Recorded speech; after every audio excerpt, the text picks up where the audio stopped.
Welcome back to 10 Cents Podcast. I am your host, Robert Breout, and this week I am by myself. I have commandeered all of our recording equipment. The other guys couldn't make it because we are interviewing our good friend, Freddie Hunt, the son of the infamous James Hunt, and he is in London currently.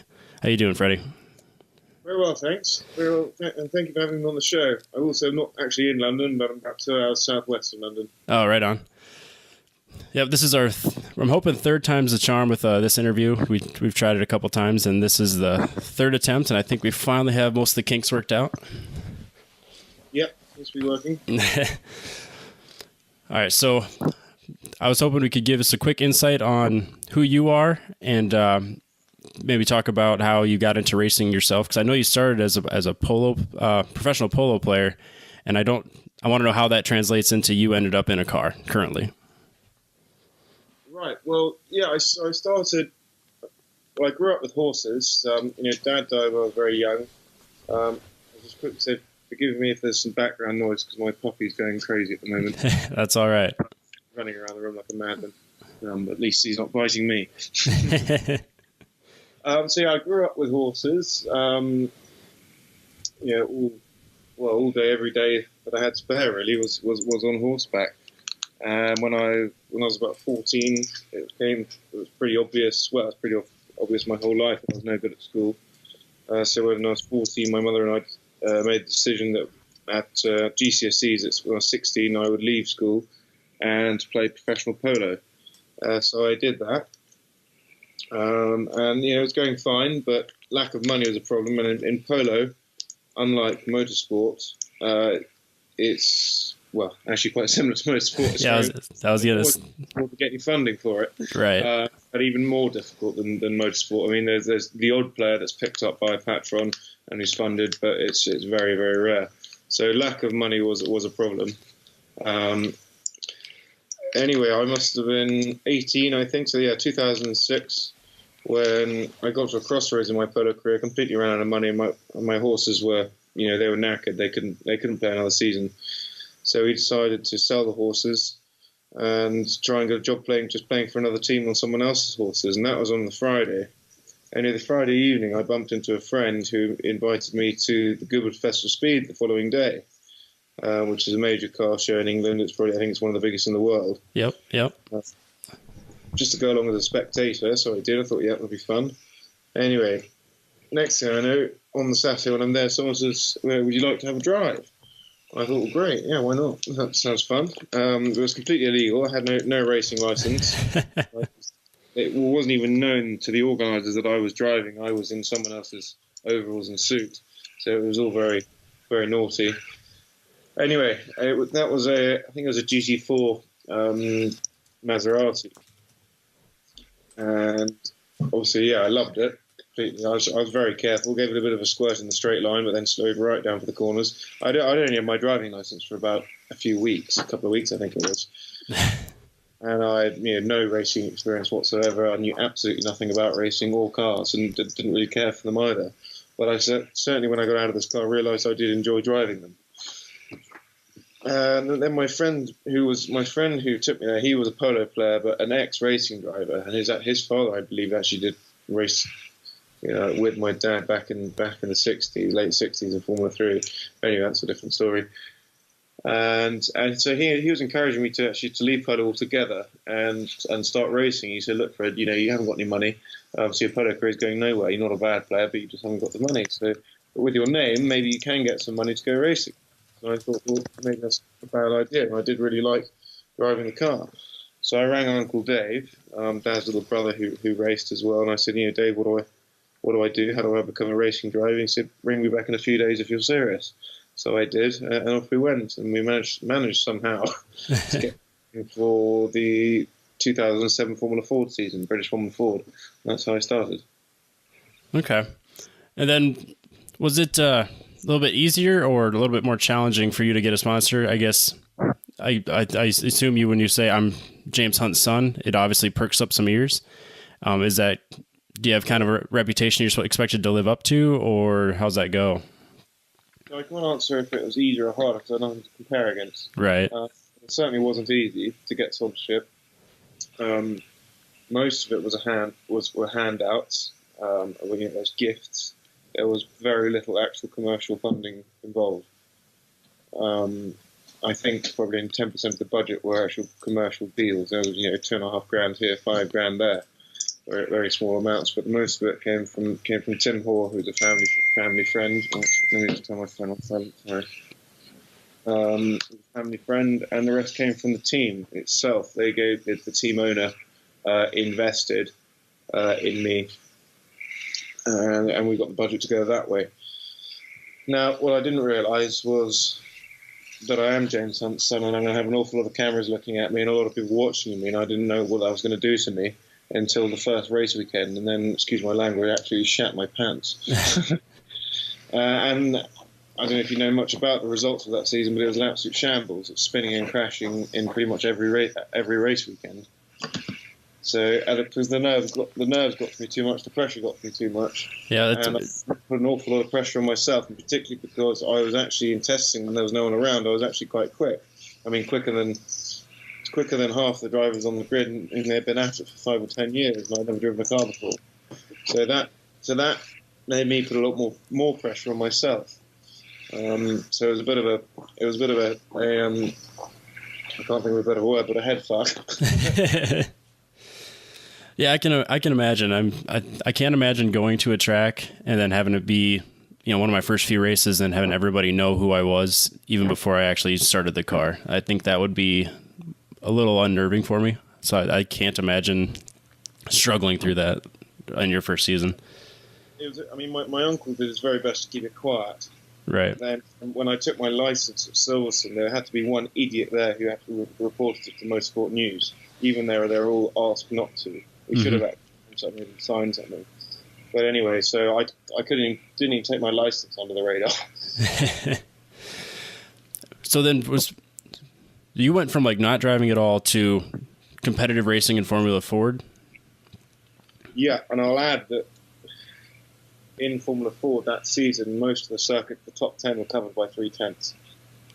Yeah, that's a steep learning curve. Talk about throwing in at the deep end. Yep. And then from Formula Ford, where did you transition to where you are now? So Formula Ford, I won't go into too much detail because it's a long story, but Formula Ford then is an ADAC Masters, which is it's like Formula Renault, but the Volkswagen version in Germany.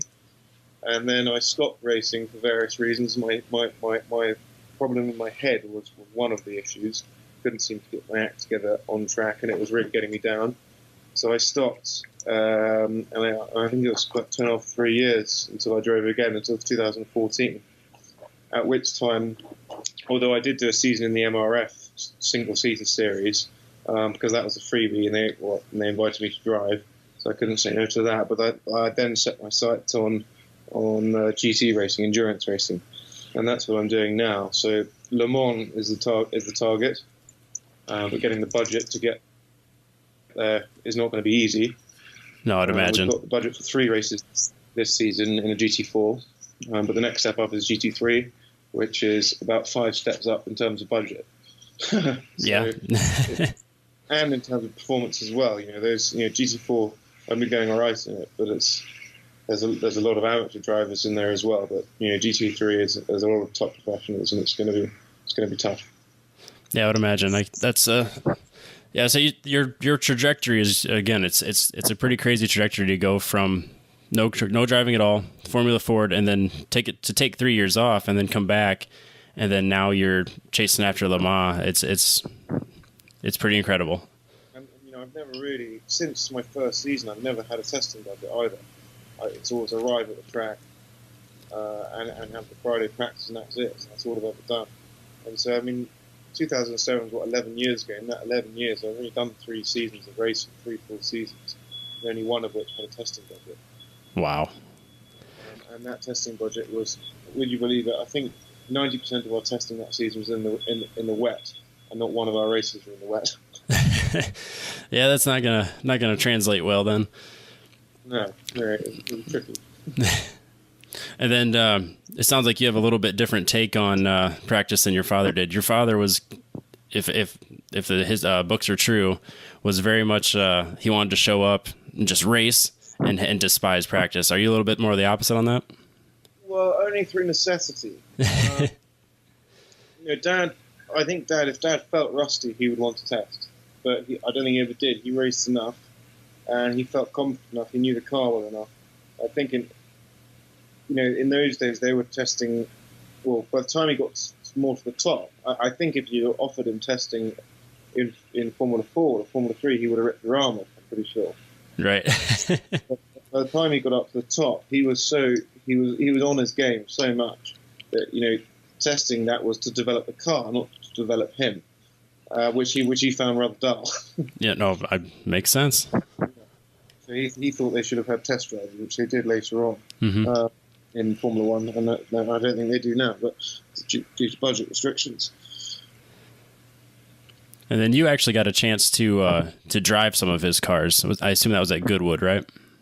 Yeah, the longest. So I've driven at Donington, Stoleston, and Goodwood. At Donington and Stoleston are both just a couple of laps demonstration. I've also Zandvoort as well, but again, a couple of laps demonstration, just pottering around. But at Goodwood, I actually got, I think it was 9 or 10 laps I got in a demonstration race of 70s DFE Formula 1 cars. And that was good. I managed to get the tyres warm. I hadn't actually been around that track before. Well, I had, but very slowly for one lap, so it didn't really count. Right. And it's a very unforgiving circuit. You've got to be very careful. But that was the first time I really got to know the car a little bit, and it was amazing. It really was. It was tremendous fun, but also very scary at the same time. I mean, you sit in that car and you realise, Christ, how dangerous it was. There's nothing around you at all. It's just plastic. Right.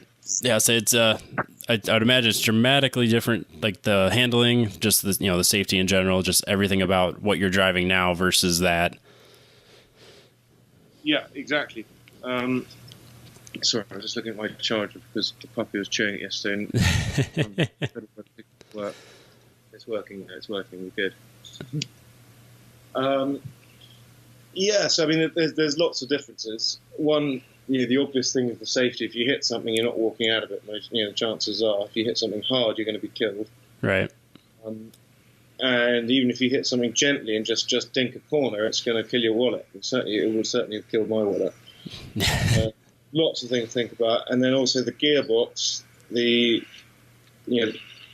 It's very easy to go into the wrong gear. You can easily go from 4th to 3rd when you're trying to go to 5th and completely write off the engine, just like that in the gearbox. Well, that's right. Yeah, those didn't. That's $100,000 plus damage right there, just from slipping in the wrong gear. Right, and those didn't have like rev limiters or anything back then, did they? Exactly. So that's another thing I was used to. I'd only driven Piglet. Sorry. Come here. You go in your cage in a minute. You don't behave yourself. Go over there. And he just went for the charger again. Yep. All right, where was I? Yeah, I've driven an H-back and gearbox in Formula 4, but so you only need to move the gear stick probably an inch and a half to get from one gear to the other, and it pops into the next gear on its own kind of thing. Yep. You just give it a bit of force one direction, and as it hits the rev limiter, it pops in. So you stay flat, you don't even lift. So obviously in Dad's car, you've got to completely come completely off the throttle, completely dip the clutch, and really put the gear into the next one. The gear stick into the next gear properly, manually yourself. It doesn't do anything for you. And with all that to think about, it's a lot to think about. Yeah, I would imagine. There's a current F1 driver. I'm not going to mention his name, but was offered to drive the Hesketh. And he said, "No, thank you." I'm not getting in that, he said. Yeah, well, yeah, I'd say between the history of it and everything, to most people, it's a priceless car. I mean, there's if you wrap that around a pole, you're that guy for the rest of your career. How about we move on to, we can talk about Rush. I think I've been a big fan of that movie since it came out. I've talked about it a bunch of times on the show. That movie itself has kind of led me to research more into like the truth behind the movie and other Formula One from the 70s and 60s and stuff like that. I guess first let's start by, what was your opinion of the movie, and to start from there. Well, on the whole, very good movie. On the whole, I was happy with it. It was a successful movie. People liked it. They didn't do a bad job at all. But on the other hand, they could have done a lot better job. Had they listened a bit more, had Hemsworth done his research a little bit more. But again, me saying this, he may have deliberately acted in that way. So he may have actually executed what he was trying to do perfectly. I don't know. But to me, he didn't portray my father correctly. And what adds to it is that Daniel Bruhl is such a masterpiece of Niki Lauda. Yep. It just made Hemsworth look a bit of an amateur, really, in my opinion. But again, I don't know anything about acting. I don't know anything about the movie industry. So right. Comments are very, relatively invalid, really. No, it makes sense, and I think and that's the thing too. It's they're taking 80% of the facts and then Hollywoodizing the rest of the movie. So it's What Ron did say, someone asked him, why didn't you just stick to the truth? And he said, well, people wouldn't have believed the truth, which I thought they should have just stuck to the truth. They didn't need to change anything, really, in my opinion. No, I completely agree. I think the story itself is a movie that is perfectly good as the truth. Yeah. And I will agree with Lord Hesketh's comment. Was the women in their day, the real women, were far better looking than they were in the movie. Which is right. Have you ever had somebody talk to you about your father and then just assume that he was like he was in the movie? Or like, I was just curious if that type of, if the reason you disliked it so much was because so many people may have misinterpreted how he really was. Well, that's the reason, yes. But so far, no one's, anyone that's met me, when the movies come up in conversation, they've known who I am, so they haven't said anything. They've just asked me questions, and then so perhaps they may have had perceptions in their own mind before, but nothing they've actually voiced. No, it makes sense. Well, the one thing I could compare it to that just kind of stuck out to me is that when I was younger, I went to a professional wrestling match, and obviously it's not real, it's scripted, there's actors. So I'm walking out of the venue, and some of the athletes are walking to their tour buses, whatever, and there's people waiting there to heckle them, like as if they're actually that person in real life. And I'm just thinking, you do realize this is just a show, right? That person doesn't need to be heckled for the person they portray on TV. And that's how I felt a lot of these movies that are based on true stories are, where people watch it and go, well, that guy's a jerk. Well, no, that's only the Hollywood side of it. Well, that's what added to what made it so sad for me, really, because they had the opportunity to make a movie, not based on a true story. They could actually make it a true story. You see a lot of these old movies, this is based on a true story from the Second World War or the First World War or whatever, and they don't know what the facts are, so they have to do their best to base it on a true story. Right. But in this case, they had all the facts. They didn't need to alter it. They had a golden opportunity to actually make a movie which was a true story, rather than based on a true story. And that's why I think they lost out on an opportunity there. It was rather daft of them, I think. No, I would completely agree. And I've watched basically every documentary I could find, every book I could find, and just to kind of get the truth of it. And one book that stuck out to me was the James Hunt biography by Gerald Donaldson. And I thought that one was extremely well written. I was impressed because the way Gerald came across in his writing, it was almost like he was writing about a best friend. Like the way he portrayed it was like, here's the truth as I saw it about my friend. And would you agree, or I guess would you recommend a different book? No, I would agree completely. Gerald did a very good job of writing about Dad, and it was fully endorsed by the family, and that's the only book written since Dad's demise that has been fully endorsed by the family, apart from one or two photographic books, but that's not telling the story. The only other book that I'd suggest to read is James Hunt Against All Odds, but that was written with Dad after he retired. Okay. But that's a very good book. That's more detailed about his racing career rather than his whole life. That makes sense. Yeah, see, it seems a lot of the books I've read will focus on the rivalry or 1976, and then just kind of forget about the rest, forget about the big picture. Yeah. There is one book which I would say is a big no-no, is Shunt, written by Tom Rubithan, and that is a big pile of crap. So he took Gerald Donaldson's book and then just added a load of bullshit to it, and then rewrote it basically, which is a shame because he writes really well. And there's another book that he wrote. I can't remember the name of it. It was about Dad and Nicky, and I was reading this book and I was rather stupid. I was actually 3 chapters towards the end of it till I realised who had written it. Yeah, he writes really well, and he makes you, and it's really, you can believe it. The way he writes, but it is bollocks. So you must be careful. Yeah, and that's got to be the frustrating thing too. Is you have some books that'll try to write the truth, and then someone will just try to sell books. Yeah. Tom actually had the audacity to. He contacted my uncles, and they said, "No, we're not doing another book. Everything there is has already been said." And then he went behind their back and contacted me, pretending that I'm the first person the Hunt family's contacted. And then silly little naive me was very flattered and said, "Yes, that's great. Let's write a book. I'm sure we can find more information, blah, blah, blah." So then after that phone call, I rang up on Uncle Dave. Uncle Dave nearly choked on his coffee, and told me what I'd got myself into. At which point I had to then ring up Tom and tell him where he can shove it. Yeah.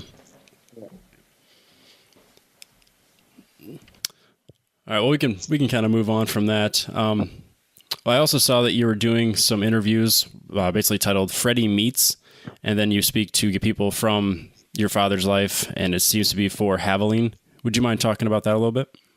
Yeah. So Haviland Motor Oil, it's the best motor oil in the world. They've kindly sponsored me, and we made a partnership last year, both with myself and with my father's estate. And we are continuing that partnership this year. So they're funding my 3 races, and in return for that funding, obviously they're giving sponsorship all the bits on the cars, hospitality, and all of that.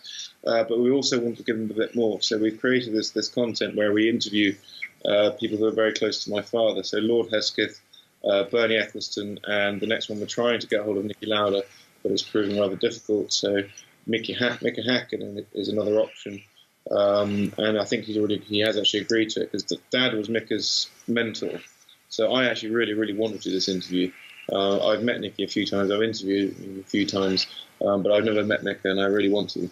So that's what we're doing. That's all for Haviland, and I hope they feel they're getting their money's worth. Now, are those being released on like Haviland's website, or how's that going to be released? Yeah, I'm not sure the details exactly, but that will be, Haviland can do more or less as they please with it. So I imagine on their website, on their social media, and so forth. Yeah, I've been looking forward to that because I saw the pictures on your Facebook page, and I keep searching for. I was like, oh, come on, where are these? So I'm excited to see them. I always like to hear a little bit more of the stories from their actual point of view. Yeah, it's very interesting. Bernie Eccleston, I'd met him a couple of times briefly before, but this is the first time I actually had a chance to have a proper conversation with him, and that's fascinating. Lord Hesketh, although he is my godfather, I haven't actually really seen him in the past 25 years. So that was very interesting talking to him as well. And I can't wait to meet Mika and ask him all sorts of questions, because Mika they've all had completely different relationships with my father. But Mika's, I don't think I've met anyone yet who was actually directly mentored by my father, and that will be very interesting to hear to some of his teachings. Yeah, no, I believe it. One of those things too is like I want to take the time to sit down and watch a race that he's commentating, because in Gerald's book too, he talks about how James didn't hold anything back. If he saw somebody doing something he didn't think was the right way to do it, he'd call him out for it. And it's just, I would imagine his teaching style, his mentoring, would be very similar. Yeah. Dad was playing. He called a spade a spade. You didn't have any nonsense with him. So Murray Walker will get very overexcited uh, and say one thing, and the dad sometimes correct him, or even, and even a few stories of him yanking the microphone out of his hand, Murray's fury, and then correcting him on live camera. Nice. Well, then you also seem to do more than just racing and driving. I saw you were doing advertisements for, oh gosh, what was that watch company?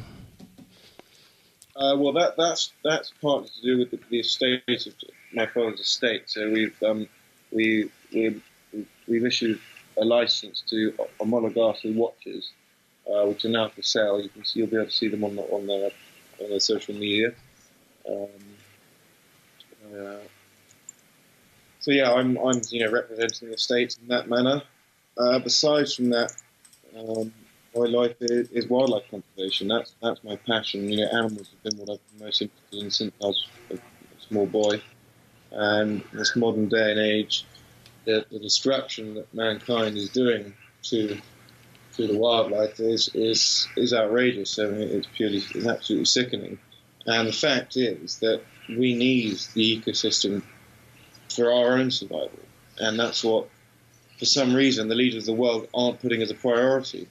Right. It's way down on the list of priorities. They rather go and drop a load of bombs on another country than try and preserve the very things we need to survive. I just can't understand it. No, it makes sense. And then why are we bombing Muslims why are we bombing ISIS, which do very little harm to us? They kill a few people here and there, rather than why don't we bomb illegal loggers who do huge amounts of damage to us?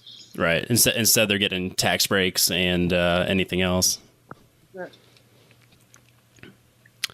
Exactly. Is that? And the Joe public, can only do so much, and we are trying. There's millions of conservationists out there, and are making huge efforts and making huge differences as well. But still, the bottom line is the leaders of the world, our governments, need to be the ones that are leading the way and making the most difference. Because at the end of the day, they're the ones that set the rules and make the laws.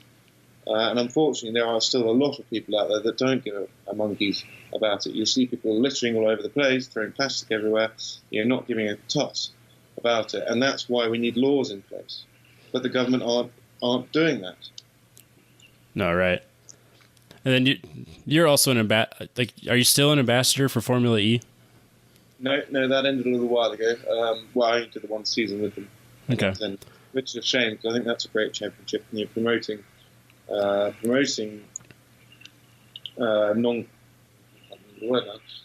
promoting electric vehicles, which is good. But again, I'm not a scientist. I don't know a huge amount about batteries, but a lot of people have told me actually, if we're all rolling around in battery-powered cars, where does the waste go from the batteries? Apparently, that's very harmful as well. Right. Yeah. So it's kind of it's hard to ethically get lithium. So that's another thing too. Is we can say that we're doing great things by going to electric, but at the same time, we have to find ethical ways to get lithium and create batteries and all that too. So I think people need to educate themselves on every side of that, because to say global warming is a myth is extremely ignorant. Exactly. And again, this is where the governments can come into play as well. They can put these things in schools, this education in schools. At the moment, well, I don't know, I'm not a parent with a child in school, so I don't know exactly what's on the curriculum at the moment. But I get the feeling, certainly my little brother, he left school only last year, and he wasn't taught anything about global warming or anything about the fossil fuel industry or anything like that. So I think kids need to learn about that stuff, and pollution, and why we shouldn't pollute, and what the damage has done. But it all seems to be covered up. No, I would agree. And you get some teachers that are extremely biased. I remember it was high school or junior high. I know your education systems are a little bit different, but I had a biology teacher that absolutely refused to teach anybody evolution. So she'd just hand out a packet that said, "Teach yourself." That's outrageous. Yeah. Be arrested. No, I would completely agree. And everyone used to talk about how that was our greatest teacher. She was so great. And then once I got to her class, and they're like, "No, I won't teach you. Evolution." That's an entire chapter. Like, you're supposed to be focusing on this. We need to learn about this. Even if you disagree with it, you need to be teaching it. So what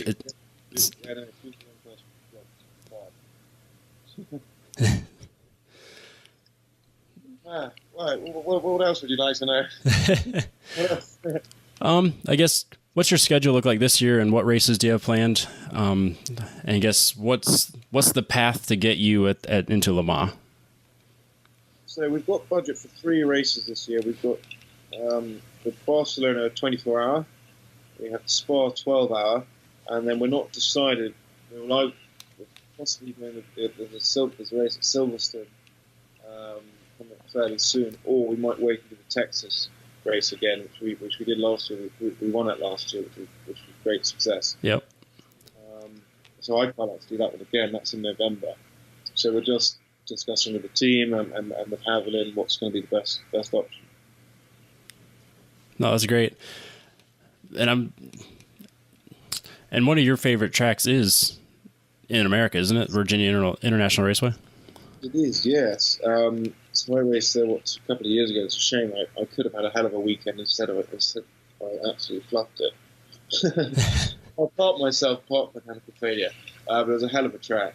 And I was immediately fastest in practice. I had pole position by a significant margin, I think over half a second. And the first race, I was 5 seconds clear after 5 laps, and I was very calm, very focused, and I was going to win it.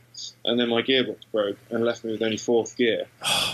So I had to limp round. I think I finished that race in 7th place. Oh, shoot. So the next race, hang on a minute. Is that right? Yeah, because then they did a reverse grid. So I started the next race in 3rd, and then on the second lap, I was in 2nd place, and foolishly I went for a bit of a lunge to go for the lead. And I was considerably quicker than him. I didn't need to take that risk on the second lap. I should have just sat behind him till the opportunity presented itself.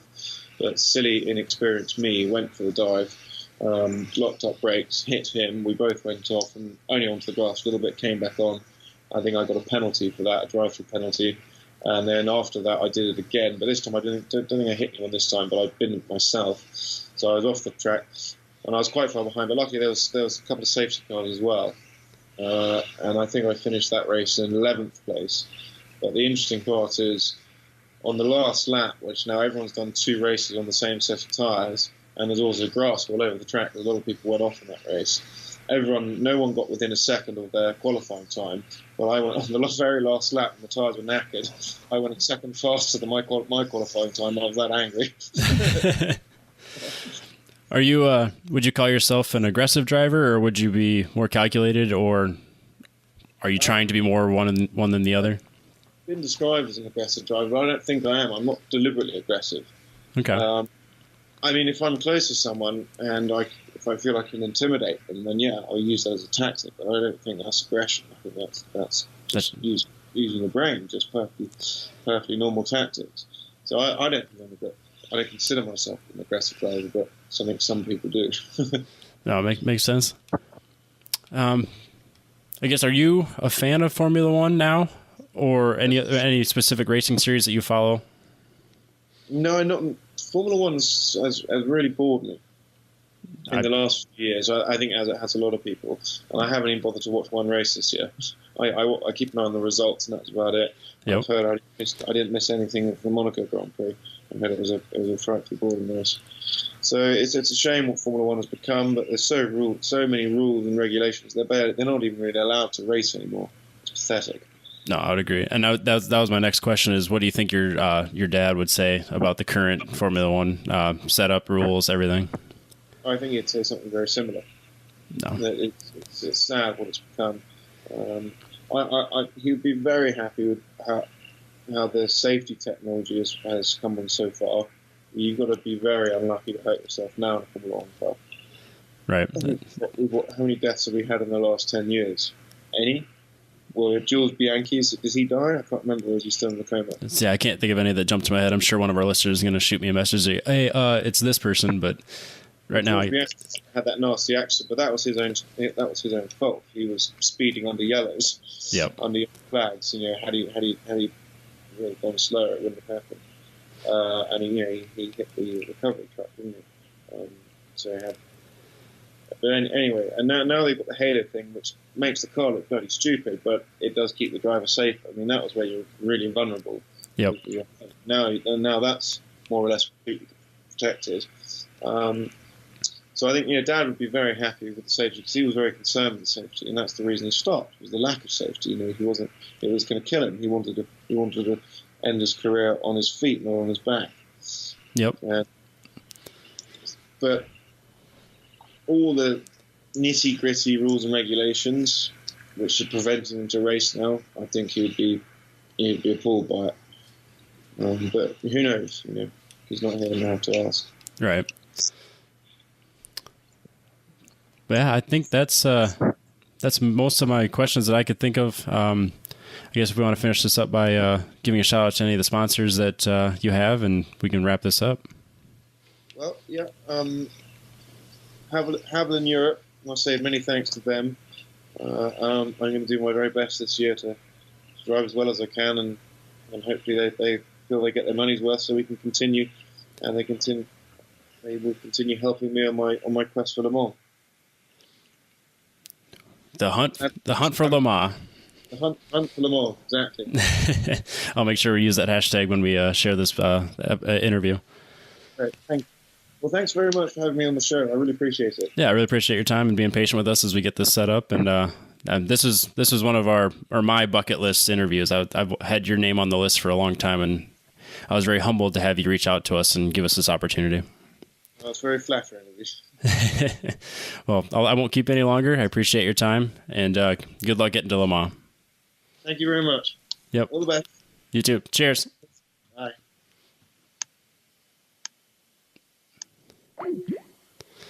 Well, there you have it. That was Freddie Hunt. This, like I said, this was a huge deal for me. This is an interview I've had on the list for a long time. Like I said, I'm a nerd when it comes to 1976 Formula One. James Hunt. As you guys know, I talk about it all the time. This is my first interview by myself, and I think it went pretty well. It gives me a lot of room to grow, I think. But I appreciate the opportunity that you guys do and listen, and I also want to thank Factory Fabrication for giving us the opportunity to continue moving forward with the podcast. If you need anything fabricated and you're in the Des Moines area, check out factoryfabrication.com. Definitely go over there and give them just anything you need, residential, commercial, they could do it. And then also don't forget, on July 21st, we have the first ever 10 Tenths Podcast Autocross. We will be at Eddyville Raceway. I think that it could actually be sold out by the time this interview airs. If it is sold out, keep an eye out on our Facebook group and our Facebook page. And if it is not sold out, we will post and let you know, and we will shuffle people around if people can't make it, or if somebody backs out, and then we can fill that spot. We want to, I think it was 45. I think we're going to probably end up taking ourselves out of that equation and bumping it up a few more people so that we can get a few more. Because again, the number of people that have signed up, even in the first 2 weeks, has been extremely humbling. We're excited about it. This is a big deal. And I just want to thank everybody for giving us the support for the last couple of years. And we will check you out later.